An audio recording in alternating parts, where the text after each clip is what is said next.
ফজরের আজানের শব্দ কানে আসতেই ঘুম ভেঙে গেল লাবণ্যর। মাথা ভার হয়ে আছে। আস্তে আস্তে চারপাশে তাকালো লাবণ্য। তন্নি লাবণ্যর পাশেই ঘুমিয়ে আছে। লাবণ্য বিছানা ছেড়ে নেমে বারান্দায় গিয়ে দেখল বাহিরে হালকা অন্ধকার। ওয়াশরুম থেকে ফ্রেশ হয়ে এসে নামাজ পড়ে রুম থেকে বের হলো। পাশের রুমের দিকে তাকিয়ে চোখ আটকে গেল। একটা দীর্ঘশ্বাস ফেলে ছাদে চলে গেল। সকাল 7টায় নিচে আসলো আদিত্য। চুলগুলো এলোমেলো হয়ে আছে, মুখটা কেমন ফ্যাকাশে হয়ে গেছে। রাবেয়া বেগম ছেলের মুখের দিকে তাকিয়ে রান্নাঘর থেকে এগিয়ে আসলেন। আদিত্য সোফায় বসে এক হাতে চুলগুলো পেছনে ঠেলে দিল। আদিত্য, তোর এমন অবস্থা কেন? রাতে ঘুম হয়নি? আদিত্য কিছু না বলে নিচের দিকে তাকিয়ে আছে। কিছু তো বল। আমার এখন কিছু বলতে ইচ্ছা করছে না আম্মু। আচ্ছা, ফ্রেশ হয়ে আয়, নাস্তা তৈরি করছি। রবিন আড়মোড়া দিতে দিতে সিঁড়ি দিয়ে নিচে নেমে আসলো। আজ সে নিজের বাড়িতে চলে যাবে। কি ভাই, মুখ এমন বাংলার পাঁচের মতো করে রেখেছিস কেন? আদিত্য রাগি চোখে তাকাতেই রবিন হাই তুলে বলে উঠল, ঘুমটা আজ ভালো হয়নি? আদিত্য সিঁড়ির দিকে তাকিয়ে দেখল লাবণ্য আসছে। লাবণ্য এসে সোজা রান্নাঘরে চলে গেল। এক কাপ চা নিয়ে বের হয়ে আবার সিঁড়িতে পা রাখতেই আদিত্য লাবণ্য বলে ডাক দিল।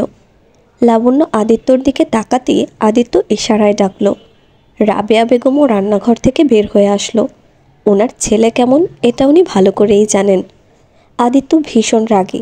এইটুকু একটা মেয়েকে কি থেকে কি বলে বসে। লাবণ্য সামনে আসতেই আদিত্য উঠে দাঁড়ালো। তুমি ওই ঘরে কি করছিলে? লাবণ্য ভ্রু কুঁচকে তাকালো। আদিত্য নিজেকে যথেষ্ট শান্ত রেখে জিজ্ঞেস করলো, গ্রামের কথা বলছি। আপনি তো দেখছি কথা কিভাবে শুরু করে সেটাও জানেন না। মানে? আপনার প্রথম প্রয়োজন ছিল জিজ্ঞেস করা আমি কেমন আছি। আদিত্য লাবণ্যর পা থেকে মাথা পর্যন্ত দেখে বলল, সিঁড়ি দিয়ে নেমে আসলে, চা বানালে, হেঁটে আমার সামনে আসলে, কথা বলছো। আমি তো দেখছি ভালোই আছো, তাহলে জিজ্ঞেস কেন করব? ভালো না থাকলে তো রুমেই পড়ে থাকতে। মানুষ হাঁটতে পারলেই সুস্থ? আদিত্য লাবণ্যর মুখের দিকে কিছু সময় বিরক্তিকর দৃষ্টিতে তাকিয়ে বলল, কেমন আছো? জি, এখন মোটামুটি আলহামদুলিল্লাহ ভালো। আপনি কেমন আছেন? ওই ঘরে কেন গিয়েছিলে? আমি আপনাকে প্রশ্ন করেছি। আদিত্যর প্রচণ্ড রাগ হলো লাবণ্যর এমন ফালতু আচরণে। সে এখন সিরিয়াস মোডে আছে। আর এই মেয়ে কী শুরু করেছে দেখেও বুঝতে পারছো না? আমি তো মনোবিজ্ঞানী নই। লাবণ্য, আমি যা জিজ্ঞেস করছি উত্তর দাও। আদিত্য, এটা কেমন ব্যবহার? তুমি লাবণ্যকে ধমক কেন দিচ্ছ? আম্মু প্লিজ, তুমি এখন চুপ থাকো। এখন আমাদের মাঝে কথা বলবে না। লাবণ্য চায়ের কাপ রেখে বলল, আমি ওই ঘরে কিছু শব্দ পেয়ে উকি দিয়েছিলাম। কিছু নেই, পেছন ফিরে চলে আসার সময় আবার শব্দ পেয়ে ঘরের ভিতর ঢুকতেই কেউ আমাকে পেছন থেকে ধাক্কা দেয়। আমি ড্রামের সাথে আঘাত খেয়ে নিচে পড়ে যাই। কালো মাস্ক পরা কেউ তখন আমার ঘাড়ের কাছে একটা ইঞ্জেকশন পোষ করে। আস্তে আস্তে সব কিছু অন্ধকার হয়ে যায়। তারপর কি হয়েছে আমি জানি না। সেই জন্য আমি এত ডাকার পরেও তুমি ওঠোনি? রবিন মাঝ থেকে বলে উঠল, ছেলে ছিল নাকি মেয়ে? লাবণ্য কিছু সময় চোখ বন্ধ রেখে বলল, ছেলে, হাতে একটা চেইন টানার মতো কিছু পরা ছিল। রাবেয়া বেগম বললেন, এত কিছু জেনে কি হবে? যা হয়েছে হয়ে গেছে। আদিত্য লাবণ্যর দিকে তাকিয়ে বলল, আমার লোক আমি গ্রামে পাঠিয়ে দিয়েছি। সব খবর আজকের মধ্যে চলে আসবে। কে এই কাজ করেছে আর সাথে কে কে জড়িত ছিল আমি নিজ হাতে শাস্তি দিব। আপনার যা ইচ্ছা করুন, আমি একটু পর বাড়ি চলে যাচ্ছি। রাবেয়া বেগম অবাক হয়ে বলল, কি বলছিস? মাথা ঠিক আছে? 1 সপ্তাহ পর তো ফাইনাল পরীক্ষা। লাবণ্য মুচকি হেসে বলল, পড়াশোনা করার আর ইচ্ছে নেই। মায়ের একটাও মাটিতে পড়বে না লাবণ্য। আর তুই এখন এই বাড়ির বউ। বউ কথাটা শুনতেই লাবণ্যর মুখে অমাবস্যা নেমে আসলো। ধীরে ধীরে চোখ তুলে আদিত্যর দিকে তাকালো। আদিত্য বলল, আম্মু, ওইটা একটা কেমন পরিস্থিতি ছিল তুমি জানো। তারপরও যেভাবেই হোক বিয়ে তো হয়েছে। আমি লাবণ্যর বাড়িতে কল দিয়ে সব জানিয়ে দিয়েছি। আজ বিকেলে সবাই আসছে। লাবণ্যর রাগে দুঃখে ইচ্ছা করলো চিৎকার করে কান্না করতে। রাবেয়া বেগমের দিকে তাকিয়ে বলল, আন্টি, তুমি এটা কি করেছো? কে বলেছে বাড়িতে বলতে? অ্যাক্সিডেন্টলি হোক আর ভালোর জন্যই হোক, সবাই আসুক, বড় করে ধুমধাম করে বিয়ের আয়োজন করব। আমার তো একটাই ছেলে, আর বউ হিসেবে তোর থেকে ভালো আমার ছেলে সারা শহর খুঁজেও পাবে না। আম্মু, এই বিষয়টা আমরাই শেষ করে নিতে পারতাম, ওনাদের জানানো কি খুব বেশি প্রয়োজন ছিল? আদিত্য, এটা পুতুল খেলা নয়, বিয়ে। ওনাদের মেয়ের বিয়ে হয়ে গেছে। এটা কত বড় অন্যায় করেছি আমি। এখানে ওরা বিশ্বাস করে আমার কাছে পাঠালো, আমি কোথাও তাদের বিশ্বাস রাখতে পারলাম? এখন এটাও জানাবো না? তোমার যা ইচ্ছা করো, আমি কাল সকালে চলে যাচ্ছি। আদিত্য, আমি রাতেই সব ঠিক করে নিয়েছি, কথা বলাও শেষ। পালিয়ে যাচ্ছিস? আম্মু, এটাকে পালানোই বলে আদিত্য, সম্পর্ক থেকে পালিয়ে যাওয়া, দায়িত্ব থেকে পালিয়ে যাওয়া। লাবণ্য মুচকি হেসে বলল, তারপর কানাডা গিয়ে ডিভোর্স পেপার পাঠিয়ে দিবেন? না মানে সিনেমায় তো তাই দেখি। আমাকে দিয়ে সংসার হবে না, তুমি চাইলে মায়ের কাছে থাকতে পারো। লাবণ্য তাচ্ছিল্যের হাসি দিয়ে বলল, ধন্যবাদ, তবে আপনার মতো রোবটের সাথে সংসার করার ইচ্ছে আমারও নেই। আমি আজই গ্রামে চলে যাব।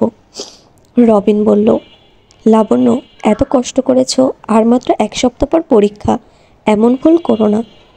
লাবণ্য কিছু না বলে পেছন ফিরে দেখল তন্নি দাঁড়িয়ে আছে। লাবণ্য কিছু একটা ভেবে বলে উঠল, আপনি চাইলেই ওই পরিস্থিতি পাল্টাতে পারতেন, বিয়ে ছাড়াও অনেক অপশন ছিল। তোমার কি মনে হয় আমি চেষ্টা করিনি? না। আদিত্য কিছু না বলে গম্ভীর মুখে সেখান থেকে চলে গেল। লাবণ্য আদিত্যর যাওয়ার দিকে তাকিয়ে বলল, এই লোক এমন কেন? সে নিজেই বিয়ে করলো, আবার নিজেই নাটক করছে। ডিভোর্স দেবে না, সংসারও করবে না, মায়ের কাছে থেকে যেতে বলে। মুখ ভেঙচি কেটে লাবণ্য বলে উঠল, তার সাথে সংসার করার জন্য আমি মরে যাচ্ছি। এমন এলিয়েনের সাথে কেউ সংসার করতে চাইবে? আমার মতো কিউট মেয়ে তো জীবনেও না। লাবণ্য কথাগুলো বেশ জোরেই বলল। আদিত্য সিঁড়ি দিয়ে ওঠার সময় সব শুনেও উত্তর দিল না। রবিন ফিক করে হেসে বলল, সম্পর্ক বদলে গেল একটি পলকে, ক্রাশ এখন ভাবি হয়ে গেছে। লাবণ্য কিছু বলার আগেই তন্নি বলে উঠল, আপনার ক্রাশ কয়টা? যাকে দেখেন তাকেই ক্রাশ মনে হয়? লুচু পুরুষ, নজর ভালো না। এই মেয়ে, এই আমাকে আর কার কার ওপর ক্রাশ খেতে দেখেছ? তোমার মতো মেয়ে সারাদিন সামনে ঘুরঘুর করলেও তো ফিরে তাকাবো না। এত বড় অপমান! আপনি আমাকে অপমান করলেন। জানেন পুরো কলেজের ছেলে আমার জন্য পাগল। পচা জিনিসে এমনিতেও মাছি একটু বেশি ভনভন করে। আপনি আমাকে পচা বললেন? আপনাকে তো আমি খুন করে ফেলবো। আপনার মতো তো নই যাকে তাকে মাথায় হাত রেখে জড়িয়ে ধরবো, সুশীল পুরুষ।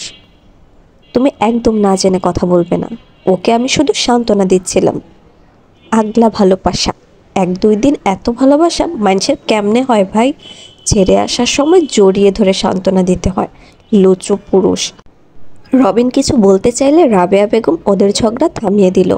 এক পর্ব শেষ হতে না হতেই আরেক পর্ব ঝগড়া শুরু। রবিন রাগী চোখে তন্নির দিকে তাকিয়ে বলল, বেয়াদব মহিলা। লাবণ্য ব্যাগ গুছিয়ে রেডি হয়ে নিচে আসলো। রাবেয়া বেগম মন খারাপ করে বলল, সবাইকে কল দিয়ে নিষেধ করলি, গ্রামে সবাই টেনশন করছে, একা একা কিভাবে যাবি? পরীক্ষা শেষ হোক, আমি নিজে নিয়ে যাব।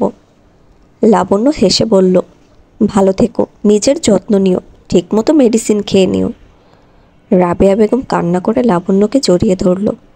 তন্নিও রেডি হয়ে নিচে এসেছে, ওর ভীষণ কান্না পাচ্ছে, চোখ মুখ লাল হয়ে গেছে। রবিন একবার তন্নির দিকে তাকিয়ে চোখ সরিয়ে ফেলল।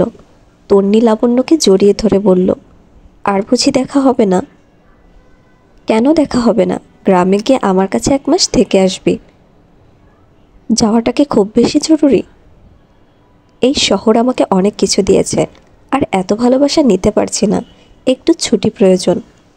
আদিত্য বলল, শহর থেকে ভালোবাসাগুলো নিয়ে যাচ্ছেন, দুঃখগুলো নেবেন না। ছুটি প্রয়োজন হলে কলেজ থেকে নেন, শহর থেকে নিতে হলে শহরের পারমিশন লাগবে। লাবণ্য চোখ মুখ শক্ত করে বলল, শহর থেকে নিয়ে নিব। লাবণ্য, ব্যাগ রুমে রেখে আসুন। লাবণ্য অবাক হয়ে বলল, কেন? আমি তো চলে যাচ্ছি, তাহলে আপনার থাকতে সমস্যা কোথায়? আগে যেমন ছিলেন নিজেকে তেমন স্বাভাবিক রাখেন, মনে করেন কিচ্ছু হয়নি। আপনার বলতে হবে না, আমার এখানে ভালো লাগছে না। এই শহর আপনাকে ছাড়তে চাইছে না, আপনি কেন ছেড়ে দিচ্ছেন? এই শহরে কিছু নেই।